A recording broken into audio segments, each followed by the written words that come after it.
Hola, ¿cómo están? Bienvenidos a la hora liberal en Radio Agricultura. Estamos esta semana con Ignacio Briones, como no, semana de discusión económica, álgida, intensa, de polémicas, de precios de benzina. Estamos con Andrés Pérez, economista jefe del Itaú. Efectivamente. Para Latinoamérica, ¿cierto? Sí, así es. Oye, ¿qué hace el economista jefe de un banco, no? Porque los vemos regularmente en la prensa, Claro. Dan opinión sobre cómo ven el devenir de la economía, pero me imagino que también para los clientes del banco, para el propio banco, tienen una función muy importante. Claro, mira, en general nos dedicamos a hacer proyecciones, análisis, monitoreo de mercado, pero por lo general es proyecciones. En algunas cosas que son más difíciles como tipo cambio, y otras cosas que son más fáciles hasta ahora que estamos con este choque de bencinas como inflación. Es un cuentista, básicamente. Oye, ¿les puedo contar una anécdota? En alguna Adelante. época que algo me dediqué a temas económicos, me acuerdo haber ido a un seminario en el Banco Central ¿Ok? sobre tipo cambio. Y estaban los mejores y mayores econometristas del banco y todos los que hacen proyecciones y tratan de sacar la bola de cristal y predecir el futuro. Incluso habían traído gente del extranjero y llegó alguien y dijo, mira, al final esto lo hemos estudiado hasta el infinito y la guata es lo que mejor dice. Bueno, hay harta literatura que dice que una moneda al aire predice tan bien como el mejor Claro, modelo. sí, digamos. sí, ¿Están así? Sí, hay harto de eso. Por lo mismo yo creo que hay que tener cierto grado de honestidad intelectual al momento de proyectar y decir, si es que uno ve un economista que te proyecte con mucha firmeza alguna proyección, bueno, ahí hay que ser escéptico. Yo me acuerdo de algunos economistas de la plaza, claro, que de repente salían con proyecciones, el dólar va a llegar a 1.000 pesos. Sí, yo No, creo y que hay un viejo truco entre economistas que es parecido a los astrólogos. Que siempre apuestan para el lado, hablan para el lado contrario, lo repiten. Porque el lado si la apuntan quedan como va a quedar una crisis, va a quedar la escoba, y aunque quede 3 años después, mismo se los dije. Claro. O sea, bueno, ahí en esa discusión yo al menos trato de ir por el lado de los fundamentos, ¿cierto? O sea, los fundamentos sugieren que podría haber una apreciación. Por ejemplo, hoy día a mí me parece que los fundamentos sugieren que el tipo de cambio debería estar más abajo de donde está transando hoy día, que está en torno a 9.30. Entonces yo creo que debería apreciarse. Y eso tú miras los fundamentos, o sea, el crecimiento del comercio mundial, de la economía mundial, de Chile, el cobre, el esto otro, y tú lo ves por arriba y dices, aquí, ¿qué es lo que hay? Incertidumbre, especulación. Por lo general uno puede haber un mal día en los mercados, por ejemplo, donde el dólar se tiende a fortalecer, entonces el peso es de aquellas monedas más volátiles en las que más se mueve, en línea con nuestro marco macro, ¿cierto? O sea, el tipo de cambio se tiene que mover. Y hoy día son estos días donde está particularmente volátil el tipo de cambio. Oye, pero déjame agregar un par de cosas a la biografía de Andrés, porque yo lo A ver, conozco hace muchos años. siempre partimos con un Hago poco la full historia disclosure. biográfica de nuestro Hago invitado. full disclosure, claro. somos grandes amigos. Andrés yo lo conocí en el gobierno de Piñera 1. Él estaba en la silla de Chile en el Banco Mundial. Efectivamente, sí, en Era Washington. coordinador. ¿Dónde? ¿Cómo? En Washington. No, pero que dijiste algo en la silla. En la silla, en la silla, así se llama, la representación de Chile en el Banco Mundial. La representación. ¿Y eso es del Ministerio de Hacienda? Depende del Ministerio de Hacienda, claro. Ya sea el representante. y el Tú Fondo eras, Mon- Andrés, representante ante el Banco Mundial. Correcto, Claro, sí. y el Fondo Monetario depende del Banco Central. Y yo era coordinador de finanzas internacionales, trabajaba con Felipe Larraín, mi jefe, mi amigo. Y ahí conocí a Andrés, que me llamó el tío de la devoción por su simpatía, su inteligencia, su talento y su buen sentido.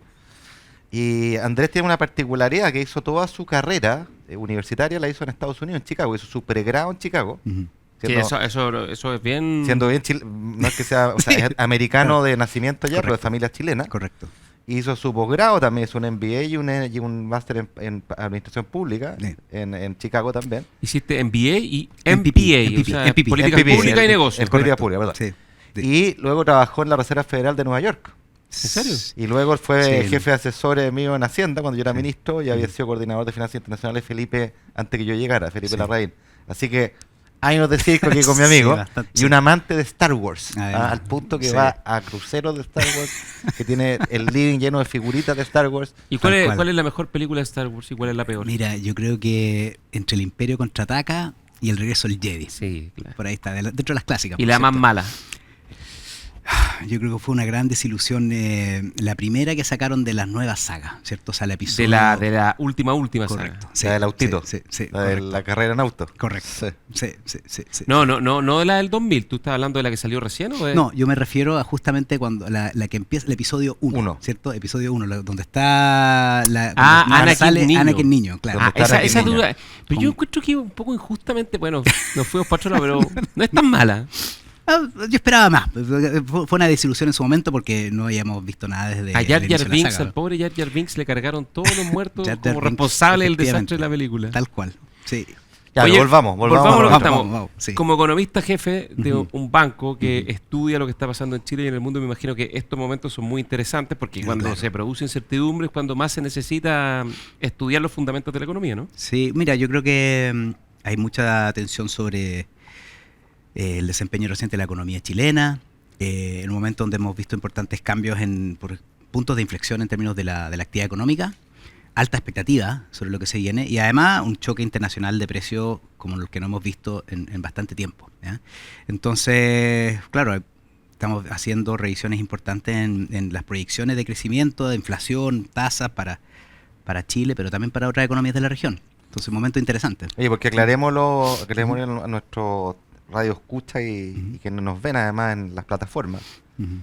Es simple, digamos, los efectos principales económicos que tiene esta alza de los petróleos, amén de que todos vamos a pagar una cuenta mayor, Correcto, sí. ¿cierto? Los precios son los precios, como ha recordado el ministro de Hacienda, pero tiene impacto en dos variables bien importantes, inflación y también crecimiento. La inflación de Correcto. corto plazo sube el nivel, digamos, si es Ujú. que no sigue subiendo se queda ahí, y crecimiento. ¿Por qué no nos cuenta algo de eso?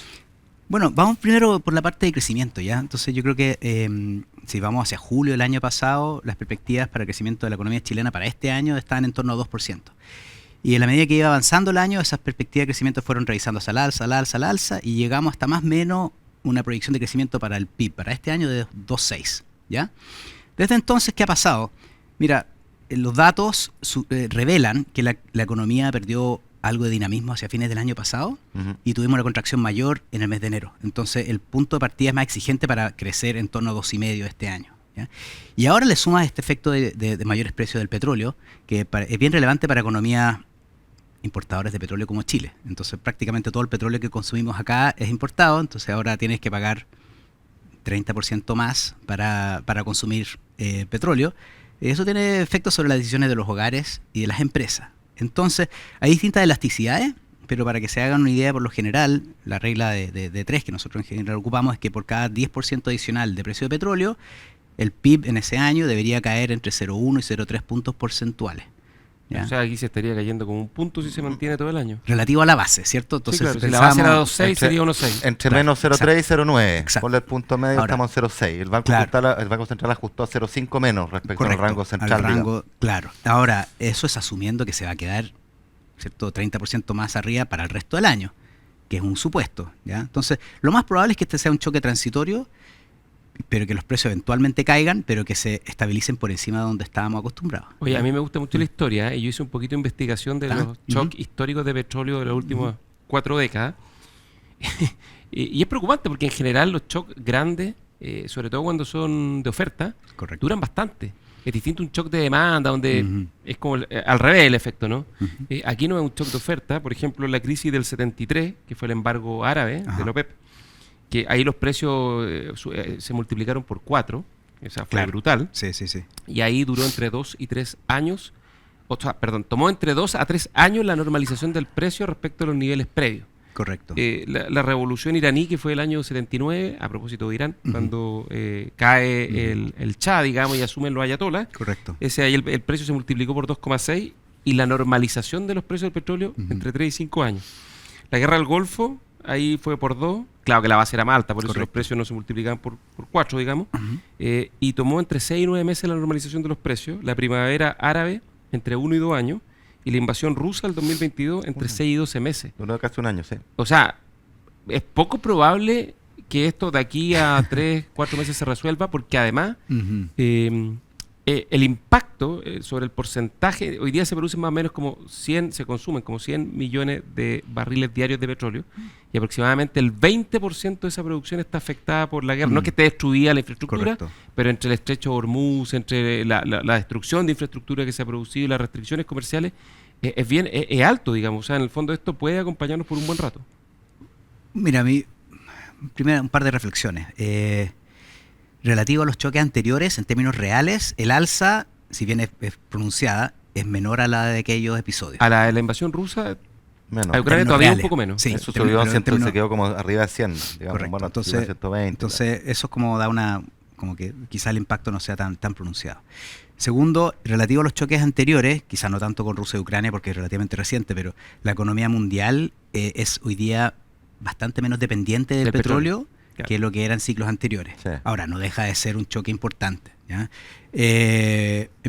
Y para Chile yo creo que es si uno mira, por ejemplo, hace un mapa, por ejemplo, de aquellas economías abiertas que es particularmente vulnerable, Chile está... Pero el mercado, ¿cuánto tiempo está proyectando que va a durar esto? Mira, la curva de los precios sugieren que esto es transitorio, que en términos de en torno a 2 meses ya debería estar cayendo, pero estabilizándose en torno a 80, después eventualmente cayéndose a 70. ¿De aquí a fin de año? Claro, sí, yeah. Incluso, o sea, tiene que caer antes, si no tenemos que estar más preocupados del impacto sobre actividad e inflación.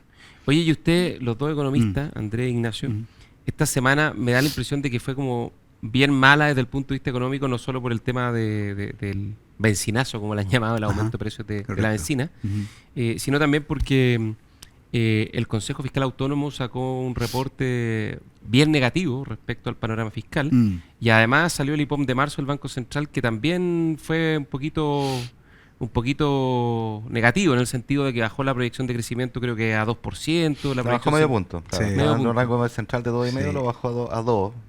Sí. Y subió la inflación en 1 punto, básicamente, precisamente por eso. O sea, las expectativas están poco menos exultantes que hace un mes atrás.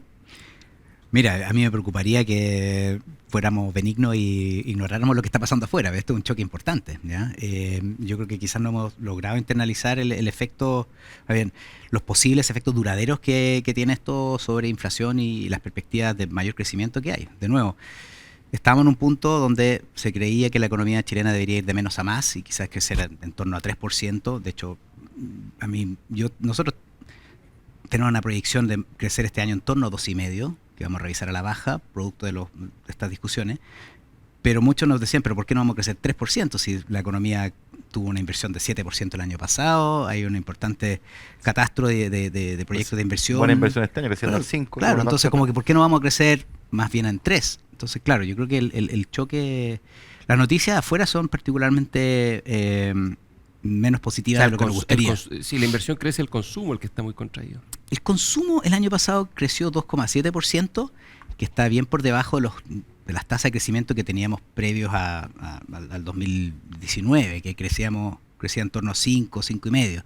Pero de nuevo, no nos debiese de sorprender que sea bajo considerando las holguras que todavía hay en el mercado del trabajo, ¿cierto? O sea, la tasa de desempleo en torno a 8,5% claro, no permite que el consumo privado crezca mucho más. Oye, y hay otro escenario con el petróleo, más allá de Chile, o sea, que tiene efecto en Chile, pero por un efecto mundial. Si esto se perpetúa o se mantiene mucho tiempo y o se exacerba y el precio sube de los 90 y tantos en que estado, imaginemos llega a 120, 130, ese otro escenario, porque eso ya el riesgo de recesión mundial o de caída importante en la actividad mundial es muy fuerte y entonces Chile tiene dos efectos, el propio por el petróleo que somos importadores, pero también la caída en la actividad mundial de la cual son nuestros principales compradores. Entonces ahí ya se pone más complicado, ese escenario tiene baja probabilidad hoy día, pero no cero. Correcto. ¿No? Sí, el escenario externo hasta hace poco, de hecho, sigue siendo favorable para Chile, ¿ya? O sea, porque los precios del cobre siguen altos a pesar de que ha caído, las condiciones financieras eran relativamente holgadas, pero claro, cuando uno tiene estos momentos de estrés, sube el precio del petróleo, como el que estamos viendo ahora, y también el dólar global se tiende a apreciar, ¿ya? Y eso es un choque negativo que debiese moderar el viento de cola que teníamos. Quizás todavía no es viento de frente, ojo, ¿ya? Entonces yo creo que el escenario como que describe, donde el petróleo se arranca y se queda arriba, ese es un escenario más complejo. Es más malo. Más complejo, y creo que esto quizás no se ha discutido lo suficiente, pero y apunta justamente a las cosas que ha alertado justamente el Consejo Fiscal, pero ya no tenemos la capacidad para resistir choques como teníamos antes, ¿ya? Claro. Entonces quizá eso hay que fortalecer, ¿ya? Oye, tú escribiste una columna hace unos pocos días en el Diario Financiero, sí, titulada Una mirada al corto y mediano plazo de Chile. Corto plazo, presiones a la baja. Mediano plazo, se mantiene todavía un optimismo. Claro, mira, yo creo que... ¿Ratificas tu Sí. palabra? Mira, yo creo que sí, efectivamente. Mira, las presiones a la baja venían más bien porque tenemos este choque externo, que es importante. Pero por otro lado, por los datos que hemos conocido que reafirman que la economía perdió momentum, tuvo una contracción mayor en enero. Nuestra proyección para el IMASEC de febrero es de una alza interanual de 1,3%, o sea, todavía débil. Entonces quizá no nos sorprende que el Banco Central haya revisado su proyección de crecimiento para este año a la baja. Pero yo creo que hay expectativas de que la economía, en términos tendenciales, vayamos a crecer más. Y ahí yo creo que es clave toda la agenda que hay para facilitar la aprobación de los permisos, facilitar la inversión. También yo creo que mucho se nos olvida que encadenamos 2 años consecutivos de crecimiento de la productividad, algo que no habíamos visto en bastante tiempo. Y yo creo que eso da para pensar que quizá la productividad va a crecer no cero, va a crecer positivo. Eso también te sugiere que puedes crecer Algo un poco suma. más. Claro. Ya, vamos a una pausa y entramos un poquito más en la contingencia, ¿no? Vamos. Muy Vamos y volvemos a la hora liberal. Bien.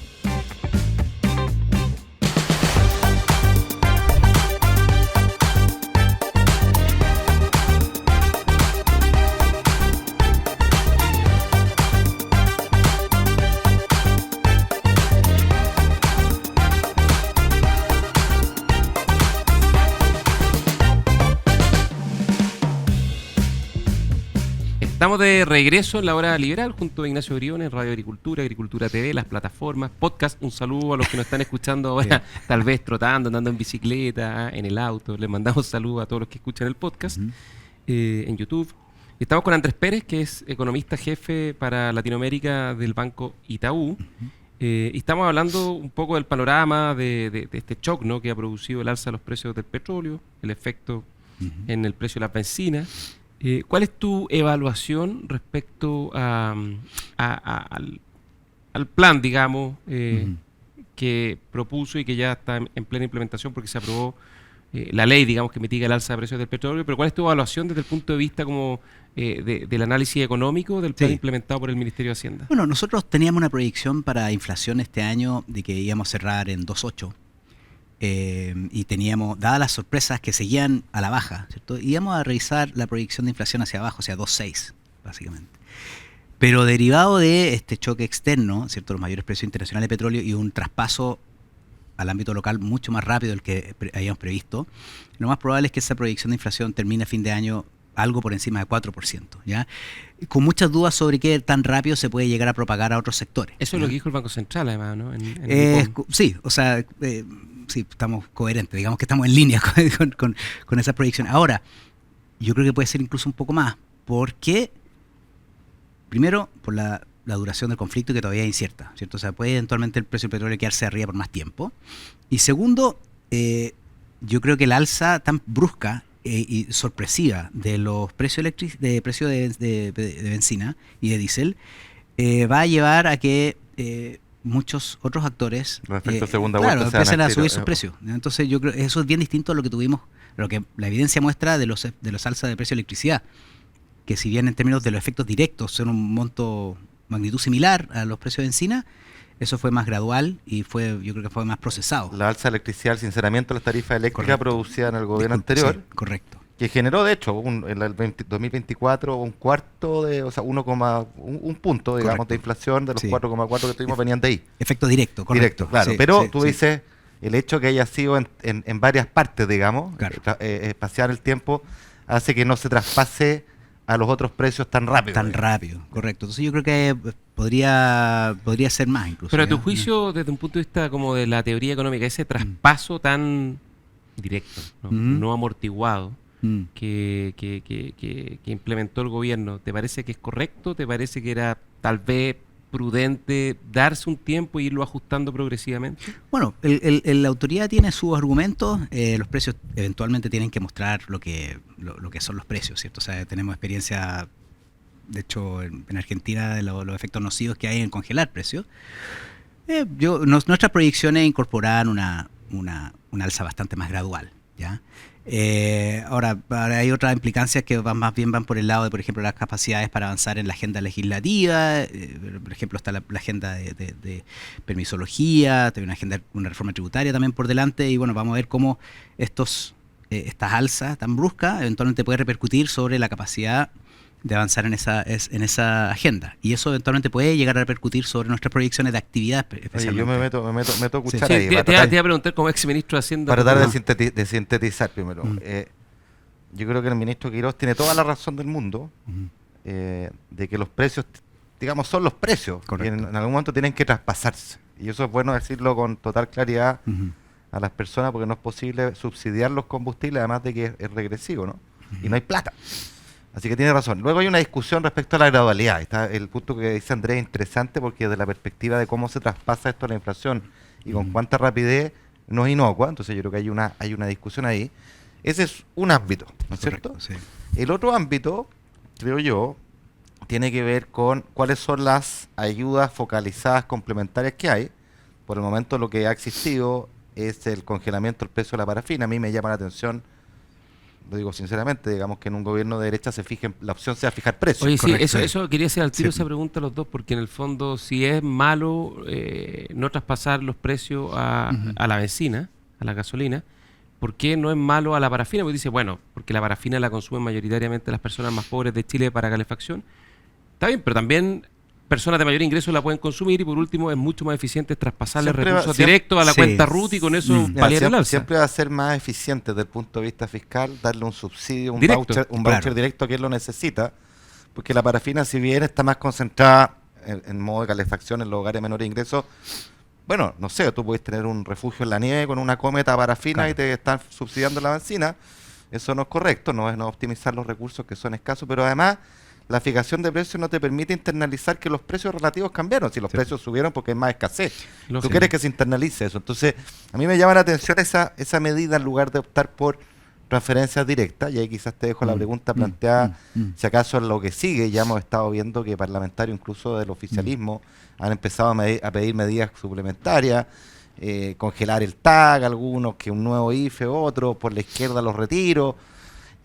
Da la impresión de que va a haber demandas porque haya más beneficio a las personas que están soportando este shock, y hay probablemente la opción de un voucher, como se ha hecho en el pasado, directo y focalizado, que sea una opción interesante. Y hay un tercer ámbito que tú lo mencionaste, quiero preguntarte cómo lo ven ustedes, que tiene que ver con la definición estratégica del camino tomado. El gobierno tomó este camino, y eso obviamente tiene impacto, no sé si para positivo o negativo, es lo que te quiero preguntar, respecto a la agenda más estructural. O sea, pensemos en la agenda de rebaja tributaria del gobierno, igual yo apoyo en la medida que sea compensada, pero la apoyo absolutamente, pero que no sabemos si con este camino con el que se optó hoy día se complica. Alguien podría comentar, se complica porque en realidad el debate se desordena, te van a decir, oye, no tienes plata para financiar los combustibles, pero tienes plata para bajar impuestos a los más ricos, dice a la izquierda el cuento habitual que ellos tienen. Pero por otro lado te podría decir, bueno, pero es que si el gobierno gana este gallito de ser duro, sale fortalecido y facilita el avance en la agenda. ¿Cómo lo ves tú eso? Bueno, mira, primero quería, en relación a lo de parafina, hay que recordar que también se fijan los precios, pero también es de manera transitoria. Se supone que son durante hasta fin de año. Hasta fin de año, bueno, sí, o sea, quizás no es tan transitorio, pero sí. Bueno, en relación a la agenda legislativa, yo creo que la expectativa económica, especialmente del sector privado, del aparato productivo, descansan sobre el supuesto de que va a haber un avance importante en las medidas que facilitan la inversión, incluyendo una rebaja del impuesto corporativo, aunque sea gradual. Entonces yo creo que ahí hay que estar atento a que se vaya a resolver relativamente rápido el escenario afuera, para que, bueno, el gobierno pueda avanzar en su agenda aquí, ¿ya? Especialmente relacionado al Plan Nacional de Reconstrucción, que son 40 medidas, las cuales todavía no hemos conocido en el ámbito legislativo, pero ahí es fundamental para sostener la recuperación de la inversión privada. No hemos visto, ojo, creció la inversión 7% el año pasado. Este año se espera que crezca 5%, pero eso es asumiendo que todavía no se propaga a otros sectores. Ya la construcción sigue relativamente débil, El crédito sigue contrayéndose por 4 años consecutivos, entonces yo creo que hay dudas sobre la velocidad de la recuperación de la inversión. Oye, y echar a andar los proyectos que no han partido toma mucho tiempo, muy lento. Esta semana la gente de repente como que se confunde. Se anunciaron 2, 3 grandes proyectos de inversión minero de varios miles y miles de millones de dólares. Correcto. Ninguno de esos proyectos va a poner un ladrillo antes del 2030. Claro, de hecho. Ninguno. Sí, yo creo que reafirma la importancia de avanzar rápidamente en la agenda que facilita los permisos. Yo hablo regularmente con inversionistas globales y primero que todo no entienden por qué es tan difícil avanzar en aprobar proyectos acá de inversión. Y segundo, es un escenario, o sea, avanzar en la inversión para ellos es la clave para asegurar que Chile crezca 3%. Obvio. Esa es la clave. Oye, perdón, es que solo un punto para eso, Sí. es que desde un punto de vista, para que la gente lo entienda, porque es la clave de la inversión. No, Una porque cuestión sí. muy simple, porque cuando tú pones una minera, o pones una industria, pones un data center, va a tener proyectos por 20, 30 años dando empleo, generando valor, creando riqueza para Chile. Sí. Y por eso se necesitan esos fundamentos de la economía. No, y hay un dato que con Andrés lo hemos conversado, que Chile necesita todavía más inversión por una cosa que es bien intuitiva, que es que la inversión es un flujo anual, es X millones de dólares todos los años que se mide como porcentaje del producto, pero es plata, un flujo de plata. Ese flujo de plata va por un lado a nuevas obras, una nueva mina que genera empleos, que genera producción, nueva producción, pero una parte va simplemente a reponer las minas viejas o las máquinas viejas que están obsoletas, lo que llamamos depreciación. Entonces, cuando un país se ha desarrollado como se ha desarrollado Chile, el stock de máquinas que tú tienes, el número de máquinas que tienes, es mucho más grande y por lo tanto la depreciación de esas mismas, el flujo, la parte del flujo que tiene que ir a reponer las máquinas que se queman, también es más grande. Por lo tanto, lo que importa acá para el crecimiento es la inversión neta de depreciación. Correcto. ¿Ya? Y cuando uno incorpora eso en la ecuación, va a estar igual que lo que estuvimos en décadas pasadas, estamos 4 puntos más del PIB de inversión. O sea, Chile requiere urgente Para que esté creciendo la inversión. para que esté igual, para que estemos igual que antes. Para mantener. O sea, para que la depreciación no nos haga tener menos. Exacto, entonces necesitamos mucha inversión y por eso que la agenda y de permiso, que yo soy optimista en la agenda de permiso en primer lugar porque el ministro de Hacienda la tiene grabada acá. Sí. Él entiende la importancia de esto. Si este es un impuesto muy grande a la inversión y que además goza de un buen escenario, creo yo. Yo siempre repito esto porque en el gobierno del presidente Boric, un gobierno de izquierda, son permisos sectoriales, ya que es un ámbito insuficiente, pero un ámbito. Pero sobre todo se asentaron principios que son muy valiosos, que se pueden recoger en la discusión de permisos ambientales, que es lo que se requiere ahora, desde ya el principio de costo-efectividad, o sea, no solo ver los costos, ver los beneficios, y de conciliar el desarrollo, la protección con el desarrollo, que son cosas que no están en nuestra legislación. El silencio administrativo cuando no te responden por un permiso se da por aprobado, eso es muy valioso. Por ejemplo, claro, entonces, y además le agrego una pata, la palabra permisología está en el colectivo, está en la ciudadanía, no es de los puros grandes inversionistas, es de la pyme y es también de la persona común y corriente que está esperando un hospital para operarse de cáncer, porque tiene una enfermedad grave, y el hospital no sale en base a esta locura que se ha transformado muchas veces la permisología. Entonces, yo creo que hay buen momentum para avanzar ahí, y eso te cambia el driver de la inversión. Creo que también hay buen momentum para avanzar en materia tributaria. Dejo de lado por ahora la rebaja de impuestos, pero por ejemplo, la invariabilidad tributaria no tiene ningún costo fiscal. Y entrega una certeza al inversionista, venga a Chile, y yo le garantizo que por los próximos 20 años no le subimos el impuesto. La tasa es esta, y si baja, baja. Y te llevo entonces a la parte que falta, que es la parte tributaria de la rebaja de impuestos, en la cual yo estoy 100% de acuerdo, y la reintegración tributaria que simplifica, que tiene un montón de virtudes, pero ambas cuestan plata en términos netos. ¿Ya? Y esa va a ser, creo yo, no sé qué piensas tú, la gran restricción del debate, o sea, lo que va a alargar el debate es eso, cómo usted compensa estos menores ingresos que va a tener para esta medida que es correcta, y ahí entramos, bueno, ¿cuáles son los mecanismos de compensación? No sé cómo estás viendo tú ese debate. Mira, considerando, el año pasado tuvimos un déficit efectivo, ya, o sea, no el estructural, déficit efectivo que determina tu necesidad de financiamiento cerca de 3 puntos del PIB, que llama mucho la atención que tengamos un déficit tan pronunciado cuando tienes términos de intercambio tan altos, o sea, el precio del cobre tan alto, tú deberías tener superávit, deberíamos estar inyectando recursos al al FES, por ejemplo, ya el Fondo de Estabilización. Entonces, claro, yo creo que se reafirma la importancia de recortar gastos de manera estructural y ser moderados o cautelosos al momento de recortar los ingresos de manera tan definitiva, ¿ya? No es fácil cuadrar el círculo, pero yo creo que si uno observa la dinámica de la deuda y también la reducción de los activos, ¿cierto? O sea, porque la hoja balance el fisco tiene la parte de los pasivos que han aumentado y los activos se han reducido. Yo creo que es insostenible evitar la discusión. O sea, ahora ya es fundamental avanzar en justamente una reducción importante del gasto y velando por tener cuidado al momento de cortar los ingresos. Ahora, de toda esta semana que fue tan ingrata para el gobierno, yo creo que sí hay una cosa que es positiva, que es que mostraron decisión para sostener, valga la redundancia, decisiones impopulares. Sí. Y bajar los impuestos, por ejemplo, y tomar medidas pro inversión, son impopulares. O sea, porque es muy fácil instalar el discurso que está ahí favoreciendo a ciertos sectores, a los ricos, dañando al medio ambiente. Entonces, desde ese punto de vista, por lo menos yo creo que este fue un buen test de que están dispuestos, digamos, a avanzar al frente en las cosas que son importantes. Pero, aquí me sale el lado más político, la pregunta es si realmente vas a ser capaz de sostener esas posiciones, porque es muy distinto ir a pedirle al Congreso que te apruebe una reforma tributaria cuando tiene 50 puntos de aprobación, a pedirle al Congreso que te apruebe una reforma tributaria cuando tiene 20 puntos de aprobación. Bueno, o sea... Bueno, si no, pregúntale a Milei. Milei, el gran éxito que tuvo sin tener mayoría parlamentaria en su primer año de gestión fue que sostuvo su popularidad para allá por arriba. Correcto. Claro. Correcto. Puedo hacer todo, digamos. Sí. Bueno, o sea, mira, quizá es cierto...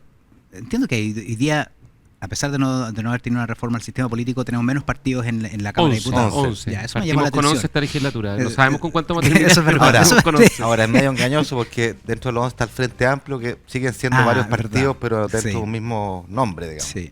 Pero bueno, pero está bien, pero hay menos partidos. Sí, eso menos fragmentación quizás haga el trabajo menos difícil, pero sí, yo creo que es evidente que una menor aprobación va a eventualmente dificultar el ámbito legislativo. Oye, vamos a una pausa y hablemos un poquito de ese tema, porque la economía también depende mucho de la economía política, ¿no? O de las complejidades de la discusión política y el impacto en la realidad, digamos, los agentes económicos. Vamos. Así que vamos a la pausa y volvemos con ese tema en La Hora Liberal.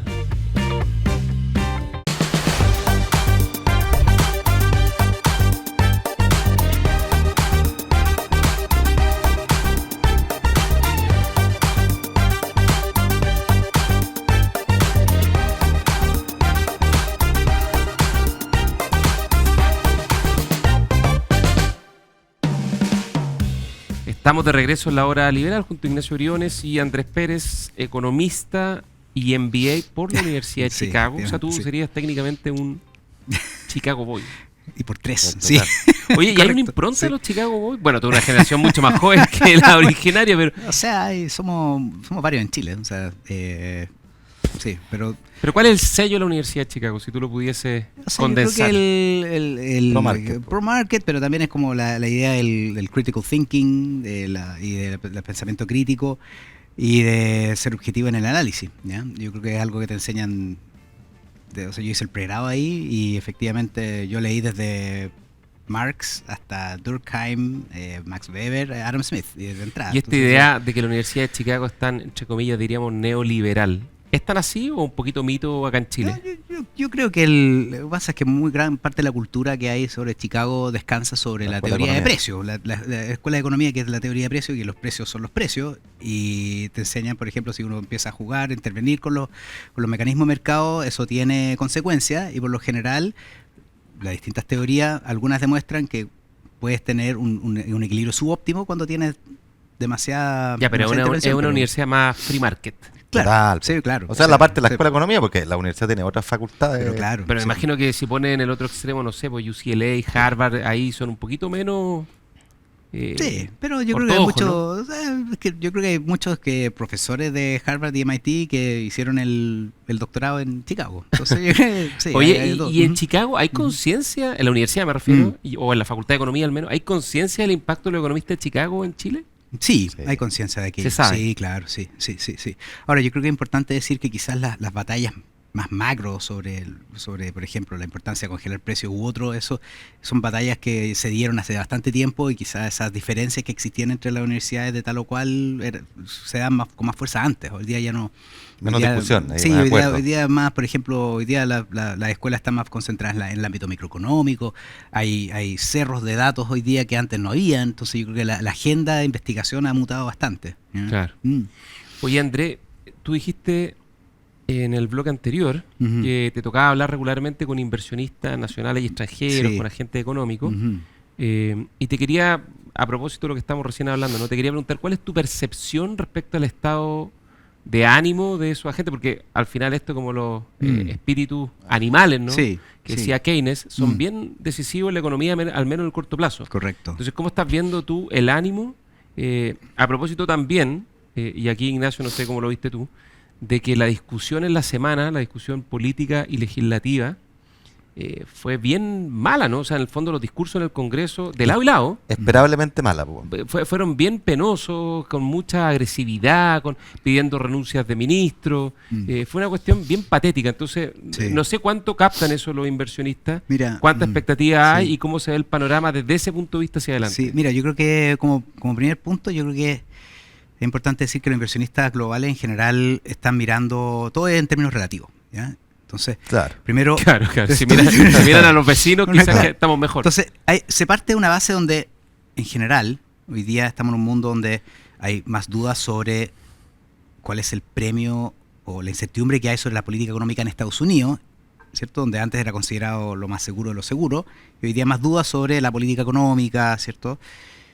Entonces, hay capitales que están en el margen, diversificando fuera de Estados Unidos. ¿Ya? Entonces, cuando miras hacia afuera de Estados Unidos, tú miras América Latina, Medio Oriente, Asia, entre otras cosas. Entonces, ahí dentro de América Latina, en general, los inversionistas globales ven que hay varias economías que están con una agenda más pro mercado. Entonces, eso hace atraer flujos de capitales hacia la región. Y bueno, yo creo que está por verse la capacidad de materialización de la agenda y yo creo que los eventos de esta semana están empezando a despertar, por ejemplo, las miradas, pero yo creo que todavía no se ha visto reflejada en su totalidad en los precios. Oye, pero un paréntesis, una cosa interesante que tú dijiste, o sea, lo que tú estás diciendo, que el deterioro en el margen institucional y económico de Estados Unidos, dado el tamaño además que tiene, para países chicos como nosotros, en la medida que seamos capaces de dar señales pro inversión, puede ser una inyección de recursos impresionante, no solo de portfolio, sino que de inversión extranjera directa, ¿no? Absolutamente. O sea, hay una oportunidad que depende de nosotros tomarla. Mira, yo creo que las economías emergentes durante buen tiempo no han visto, estamos a la espera de que lleguen los flujos de capitales desde las economías avanzadas. En general, muchos inversionistas en términos de portafolio tenían una sobreexposición hacia Estados Unidos y ahora yo creo que está la oportunidad de que esos recursos vayan a buscar otros destinos tales como en Chile. Entonces yo creo que tú podrías, o de tus palabras uno podría concluir que hay un razonable optimismo con el devenir de la región y de Chile en la medida que no hagamos grandes embarradas y que podamos hacer algunas reformas por inversión. Yo creo que hay un optimismo aún sin apellido. Yo creo que son todos optimistas todavía, ¿ya? Y hay que pensar que hay la expectativa de giros hacia políticas pro mercado en gran parte de la región. Hay elecciones en Perú el 12 de abril, hay elecciones en Colombia en mayo, hay elecciones en Brasil en octubre también. Entonces como que se busca capsular toda la... Ojo, que en general los inversionistas globales ven América Latina y ven principalmente las economías grandes son Brasil, México, Argentina, pero si llega a haber un giro importante en políticas pro mercado en esas economías, chorrea para toda la región. O sea, es positivo. Positivo, claro. Sí, claro. Sí. En ámbitos de inversión de extranjera directa como en portafolio. Ya, o sea, en el fondo... Oye, lo que redobla la importancia de que el gobierno, el presidente Kast, el ministro Quirós puedan avanzar favorablemente en estas agendas que son pro inversión. Yo vuelvo a insistir, quizás la tributaria de baja de impuestos se va a demorar más por las razones que ya hablamos, pero dar señales concretas en materia de permiso o de invariabilidad tributaria, pucha, en este contexto, por Dios, que ayudaría, ¿no? Así que ojalá que eso es lo que ocurra, pero como decía Gonzalo, las primeras semanas sugieren que vamos a tener un congreso con menos partidos, pero con varios cambios que hacen difícil la gobernabilidad, el tipo de discurso ya se mostraron los dientes. El Senado cambió, el Senado en parte se cámara de diputadizó, ¿no? Sí. El Senado sonía ser la reserva de gente Bien más... Paulina Bodanovich, ¿no? En pararle el carro a Sí, la Chicardini. senadora Chicardini, que además le dijo diputada Chicardini, así que Sí. yo ahí no sé si fue un lapsus sí o no, fue- pero como sí fue que a fue... propósito. La ningunea, la ningunea. La ningunea fue ruda. Sí. Buen punto. Pero no hay que olvidar que el Senado nos dejaron, digamos, varios próceres, digamos. Juan Antonio Coloma, Rodrigo Galilea, Felipe Cas, Jimena Rincón. la misma Jimena Rincón, Lagos Weber. Felipe Alboa se fue hace un rato, pero antes había tipos, digamos, de lado y lado muy competentes, muy componedores, muy preparados, que son los que hacían avanzar las cosas. Hoy día, con la diputización del Senado en parte, Diputadización.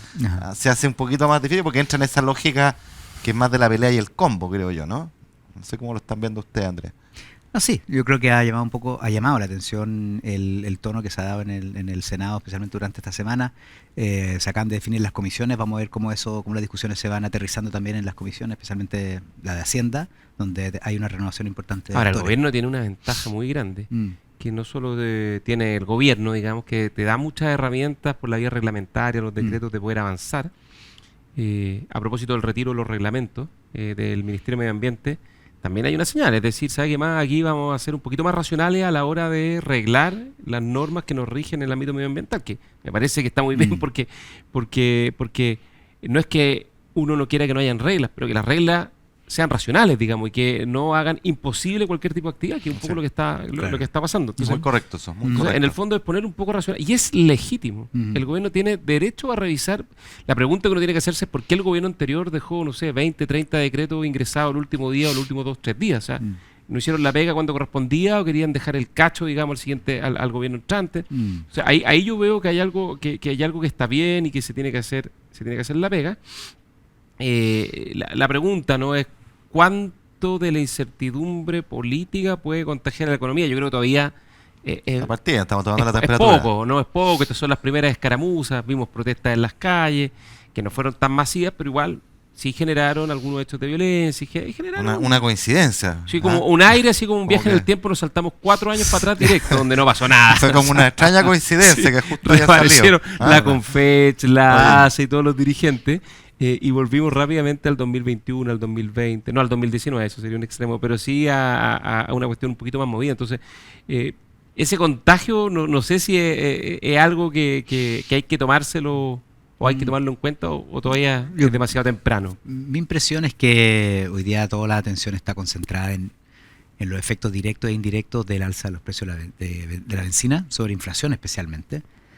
Pero claro, si es que el ambiente institucional empieza a dificultar la agenda pro mercado, eso va a, por ejemplo, en un extremo podría haberse reflejado en un mayor premio en el tipo de cambio, es decir, que el tipo de cambio volviera a tener ese castigo que tuvimos durante un tiempo.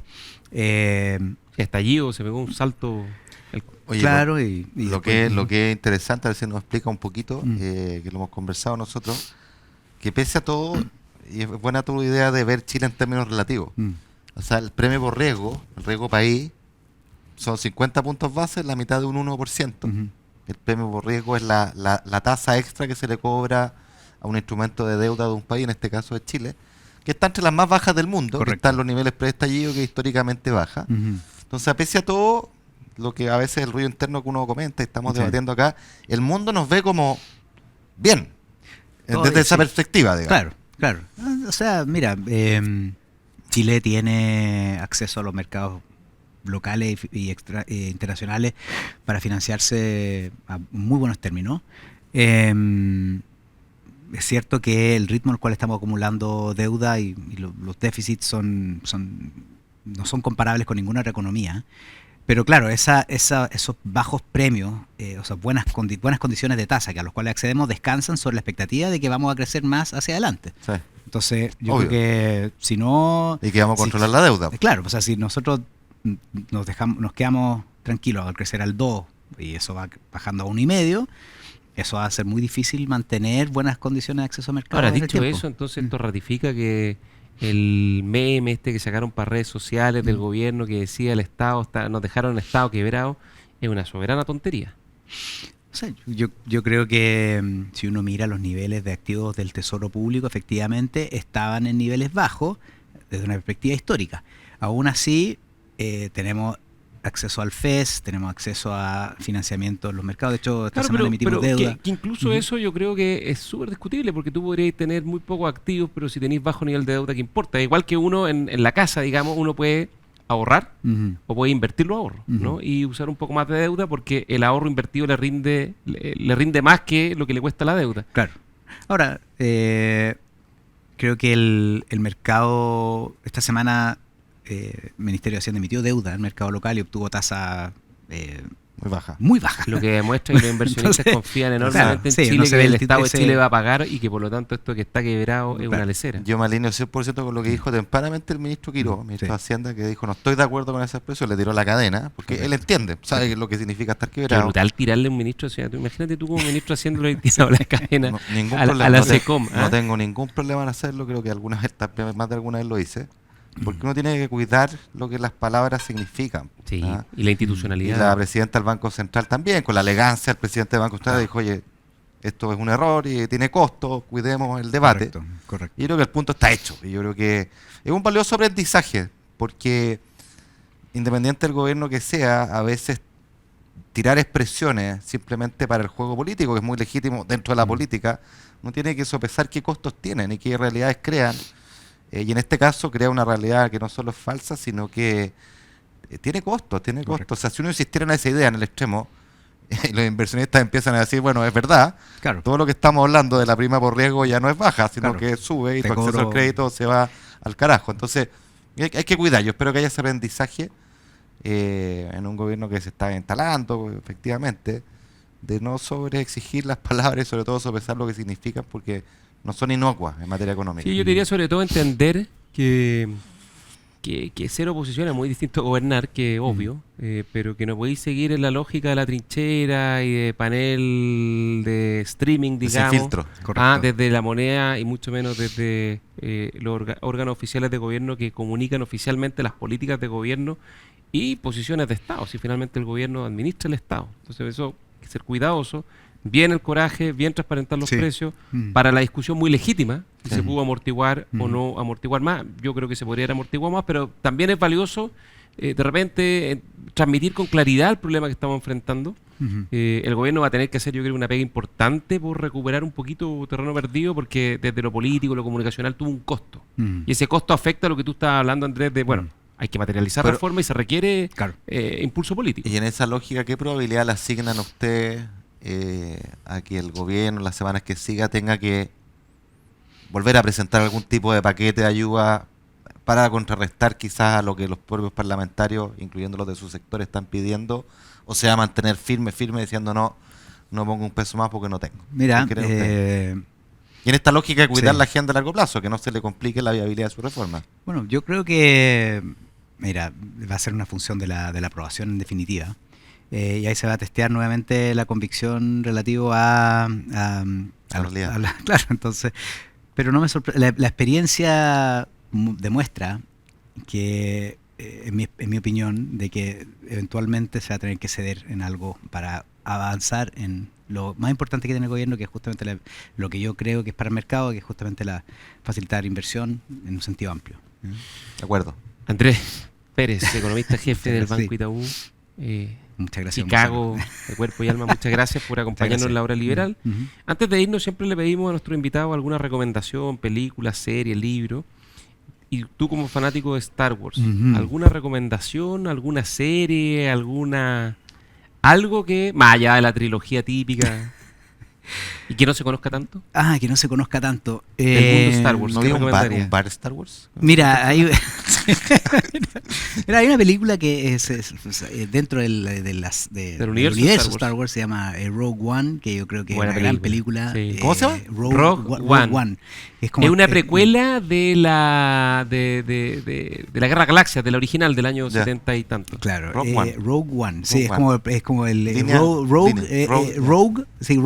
Rogue es es como... ¿Cómo se consiguen los planos de la Estrella de la Muerte? Que Sí. después los toman en la película original para destruirla. Claro. Es una película muy buena que tiene luces y sombras, por cierto, que es muy distinta, por ejemplo, a las otras Guerras de las Galaxias donde uno ve más alegría. Esta otra tiene luces y sombras. más Entonces, los personajes tienen distintas facetas. Yo creo que la recomendaría. Ya, Yo bueno, vi vamos la por serie Andor, que está en Disney, tremenda, y me sí, gustó también. muchísimo, es un poco en la misma lógica, Correcto. porque es el protagonista de Rock One. Sí. Así que también recomiendo Andor, que está en Disney. Ya, Andrés, Vaya. Ignacio, muchas gracias. Vaya. Nos Muchas vemos gracias. la próxima semana en la Chao, hora chao a libre. todos. Que la fuerza lo acompañe. Exacto.